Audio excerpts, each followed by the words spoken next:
আর অন্যদিকে চোপড়ায় শিশু মৃত্যুতে রাজ্যপালের কাছে তৃণমূল, বিএসএফ এর বিরুদ্ধে বোসের কাছে নালিশ তৃণমূলের। সন্দেশখালী নিয়ে রাজ্যপালের বিবৃতিতে আপত্তি টিএমসির। রাজ্যপালকে আপত্তি জানায় টিএমসি প্রতিনিধি দল। চোপড়ায় যাবেন রাজ্যপাল, দাবি তৃণমূলের।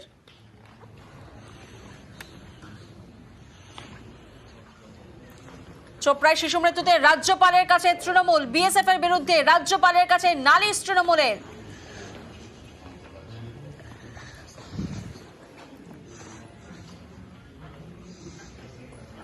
বিএসএফ এর জন্য 4 শিশুর মৃত্যু হয়েছে, একটা বেআইনি কাজ চলছিল, তার কোনো অনুমতি ছিল না।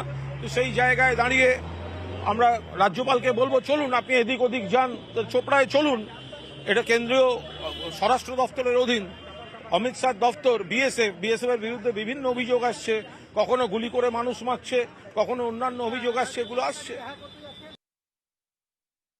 আমরা মাননীয় রাজ্যপালের কাছে বললাম যে এই হৃদয় বিদারক ঘটনা, এই ঘটনায় আপনি একবার যান এবং আপনি একবার গিয়ে তদন্ত করুন। বিএসএফ এই কনস্ট্রাকশনটা ইল্লিগালি করছিল, পারমিশন না নিয়ে। এই ঘটনাগুলো আপনি মাননীয় কেন্দ্রীয় স্বরাষ্ট্রমন্ত্রীর কাছেও বলুন। সন্দেশখালীতেও আমরা দেখেছি যে আপনি সত্তর আপনার সমস্ত ট্যুর কাটছাট করে আপনি চলে এসেছেন, তাতে কোনো অসুবিধে নেই। মাননীয় রাজ্যপাল অত্যন্ত মানবিকভাবে তিনি গোটা ব্যাপারটা উপলব্ধি করেছেন বলে আমাদের মনে হলো। তিনি আমাদের কথা দিয়েছেন যে তিনি নিশ্চিতভাবে চোপড়ায় যাবেন এবং ঘটনা কি হয়েছে সেটা দেখবেন। তিনি তার যা যা করার সেগুলো তিনি করবেন।